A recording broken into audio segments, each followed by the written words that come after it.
एक घर में 3 भाई और एक बहन थी। बड़ा और छोटा पढ़ने में बहुत तेज थे। उनके माँ बाप उन चारों से बेहद प्यार करते थे, मगर मझले बेटे से थोड़ा परेशान से थे। बड़ा बेटा पढ़ लिख कर डॉक्टर बन गया, छोटा भी पढ़ लिख कर इंजीनियर बन गया, मगर मझला बिल्कुल आवारा और गवार बन के ही रह गया। सबकी शादी हो गई बहन और मझले को छोड़। दोनों भाइयों ने लव मैरिज की थी। बहन की शादी भी अच्छे घराने में हुई थी। आखिर भाई सब डॉक्टर इंजीनियर जो थे। अब मझले को कोई लड़की नहीं मिल रही थी। पिताजी भी परेशान, माँ भी। बहन जब भी मायके आती सबसे पहले छोटे भाई और बड़े भैया से मिलती, मगर मझले से कम ही मिलती थी, क्योंकि वह न तो कुछ दे सकता था और न ही वह जल्दी घर पे मिलता था। वैसे वह दिहाड़ी मजदूरी करता था, पढ़ नहीं सका था तो भला नौकरी कौन देता। मझले की शादी किए बिना पिताजी गुजर गए। माँ ने सोचा कहीं अब बंटवारे की बात न निकले, इसलिए अपने ही गांव से एक सीधी सादी लड़की से मझले की शादी करवा दी।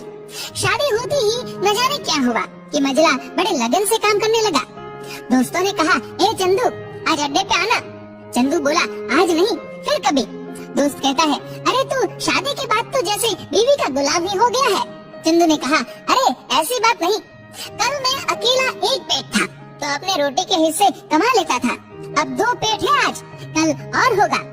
घर वाले नालायक कहते थे पर चलता था, मगर मेरी पत्नी मुझे कभी नालायक कहे तो मेरी मर्दानगी पर एक भद्दी गाली है, क्योंकि एक पत्नी के लिए उसका पति, उसका घमंड, इज्जत और उम्मीद होता है। उसके घर वालों ने भी तो मुझ पर भरोसा करके ही तो अपनी बेटी दी होगी, फिर उनका भरोसा कैसे तोड़ सकता हूँ। कॉलेज में नौकरी की डिग्री मिलती है और ऐसे संस्कार माँ बाप से मिलते हैं। इधर घर पे बड़ा और छोटा भाई और उनकी पत्नियाँ मिलकर आपस में फैसला करते हैं कि जायदाद का बंटवारा हो जाए, क्योंकि हम दोनों लाखों कमाते हैं मगर मझला ना के बराबर कमाता है। ऐसा नहीं होगा। माँ के लाख मना करने पर भी बंटवारे की तारीख तय होती है। बहन भी आ जाती है, मगर चंदू है कि काम पे निकलने के लिए बाहर आता है। उसके दोनों भाई उसको पकड़कर भीतर लाकर बोलते हैं कि आज तो रुक जा, बंटवारा कर ही लेते हैं। वकील कहता है, ऐसा नहीं होता, साइन करना पड़ता है। चंदू अपने भाइयों से कहता है कि तुम लोग बंटवारा करो, मेरे हिस्से में जो हो दे देना, मैं शाम को आकर अपना बड़ा सा अंगूठा चिपका दूंगा पेपर पर।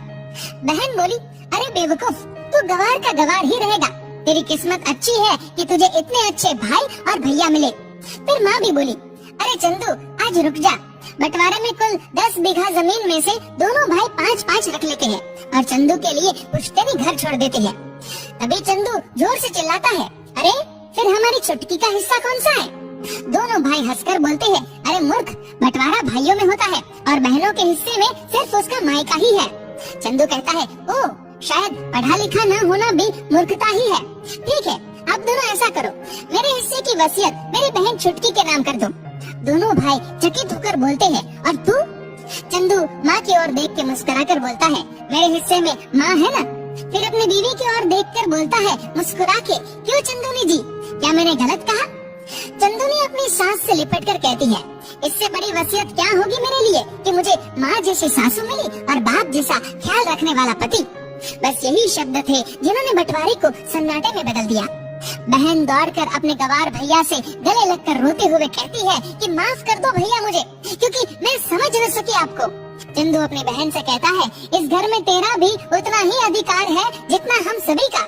माँ का चुनाव इसलिए किया ताकि तुम सब हमेशा मुझे याद आओ, क्योंकि ये वही कोख है जहाँ हमने 9 महीने गुजारे हैं। माँ के साथ तुम्हारी यादों को भी मैं रख रहा हूँ। दोनों भाई दौड़कर मझले से गले मिलकर रोते रोते कहते हैं, आज तो तू सचमुच का बाबा लग रहा है। सबकी पलकों पे पानी ही पानी, सब एक साथ फिर से रहने लगते हैं। जब लोग अनपढ़ थे तो परिवार एक हुआ करते थे। मैंने टूटे परिवारों में अक्सर पढ़े लिखे लोग देखे हैं। दोस्तों, इस वीडियो को लेकर आपकी क्या राय है नीचे कमेंट करके जरूर बताएगा। और अगर आपको वीडियो अच्छा लगा हो तो इस वीडियो को लाइक करेगा, शेयर करेगा ज्यादा से ज्यादा लोगों तक। और ऐसी और भी इंस्पिरेशनल वीडियोस के लिए सब्सक्राइब करें हमारे यूट्यूब चैनल को और फेसबुक पर फॉलो करें हमारे पेज को। धन्यवाद।